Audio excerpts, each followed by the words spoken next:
بسم اللہ الرحمن الرحیم۔ طارق مسعود عرف بونگے نے بیرون ملک گفتگو کے دوران اللہ جل جلالہ کی بھی بے ادبی کی ہے، حضور پر نور صلی اللہ تعالی علیہ وآلہ وسلم کی شان اقدس کے اندر سری گستاخی کی ہے، اور وہی لکھنے والے صحابہ پر عدم اعتماد کا اظہار کیا ہے، جس پر تعزیرات پاکستان 295C اور 298/B کے تحت حکومت وقت کو فی الفور اس پر کارروائی کرنی چاہیے اور اسے گرفتار کر کے اسے قرار واقعی سزا دینی چاہیے، جس کی وجہ سے امت مسلمہ کے دلوں کو ٹھیس پہنچی ہے۔ اگر حکومت وقت نے ایسا نہ کیا اور کوئی اور کام ہو گیا تو اس کے ذمہ دار آپ خود ہوں گے۔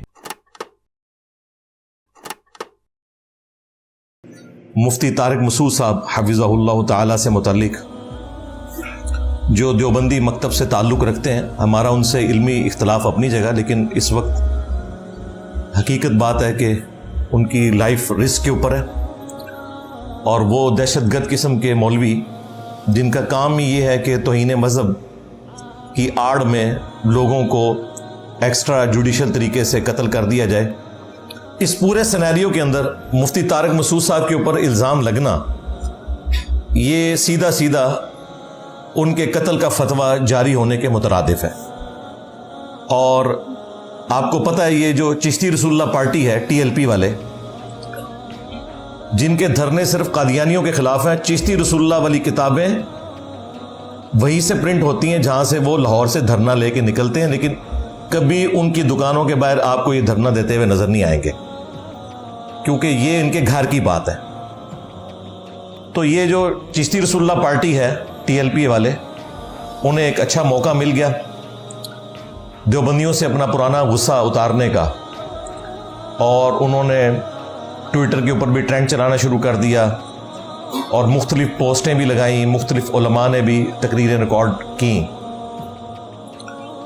اب وہ خطرناک بات بھی آپ یاد رکھیے گا کہ ان کے نزدیک تو توبہ قبول ہی نہیں ہے جب تک کہ بندے کو مار نہ دیا جائے۔ تو یہ توبہ یا رجوع ریکارڈ کروانا یہ ان مسلمانوں کے لیے جو قرآن و سنت کے ماننے والے ہیں، جو بابوں کے ماننے والے ہیں وہ تو اپنے مولویوں کے اور بابوں کے پیچھے چلتے ہیں، سیدھی سی بات ہے۔ اس لیے میں تو مفتی طارق مسعود صاحب کو یہ مشورہ دوں گا، آج کل وہ کسی فارن ٹور پہ ہیں، غالباً کینیڈا گئے ہیں، تو کچھ عرصہ وہیں رہیں، سیدھی سی بات ہے۔ میرے نبی سے پوچھا گیا، یا رسول اللہ سب سے اعلیٰ درجے کا مسلمان کون ہے؟ میرے نبی نے فرمایا، سب سے بہترین مسلمان وہ ہے جو کسی کو ہاتھ اور زبان سے تکلیف نہ پہنچے۔ میں یہاں سفر میں ہوں اور نیٹ ورک پرابلم ہے، تو میں سمجھتا ہوں اس سے بڑی کوئی دنیا میں کامیابی نہیں ہے۔